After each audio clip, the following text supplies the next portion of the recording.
Hey, future medics. Today we're starting on the appendicular skeleton and we're focusing on the upper extremity. This is involved in lifting, moving, injuries, and circulation checks, so it is really important in EMS. So let's get started and we'll make it all fit together simply.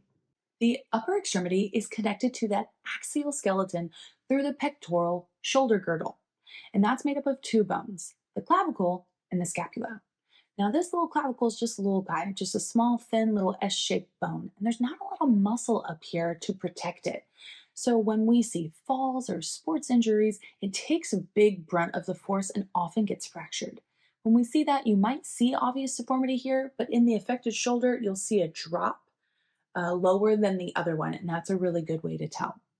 Now, when we're talking about the scapula, it just has that one bony articulation with the clavicle, and that's at the acromioclavicular joint. Otherwise, it allows it to just glide over muscles of the back, so we have great range of motion in our shoulders. However, that's a very, very strong bone. So if you are seeing a fracture in the scapula, that took a lot of force, and we should also be checking for rib injuries. The humerus is the long bone of the arm. It's actually the second longest bone in your body behind the femur. Notice that the arm and the leg are actually set up a lot alike. Upper arm is one bone, lower is two. The leg is set up the same way. So proximally, the humerus fits into that pelvic girdle and makes that good ball and socket joint that we all love that provides so much range of motion of our shoulder. And distally, it articulates with the ulna to make a hinge joint, which is your elbow. So going down further, we've got the two bones down here. Your radius always articulates on your thumb side, and your ulna is on your pinky side. So the head of the radius is actually here closer to your elbow, and it's not connected through a really structured bone joint. It's actually held in place by tendons, and that's what allows us to be able to rotate that radius over so we can supinate and pronate our arm and allows for greater range of motion. The ulna, however, is in that hinge joint with a humerus, so it's locked in place, and it only will open and shut.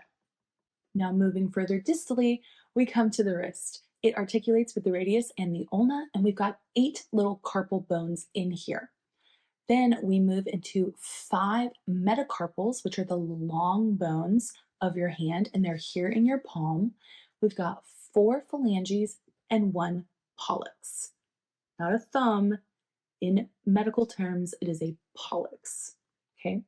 So hand injuries often get overlooked or not taken that seriously because they're small little bones and they don't bleed a lot. It's not a lot of life-threatening bleeding going on here. But if you lost the use of your hand, that would change your life. So make sure that we take these very seriously. Whenever we're seeing injuries of the upper arm, we want to see if it's also affecting all the way down here and if we're losing blood loss. So we can do that through cap refill, through movement, and through sensation so that we can figure out the extent of that injury. Don't overlook these. But that's it. That concludes our upper extremity. And next, we're going to go into the pelvis and the lower extremity and how the breaks there can have life-threatening risks from internal bleeding. So you've got it. We broke it down. You're doing fine. I believe in you, even if you don't believe in yourself. I'll see you soon.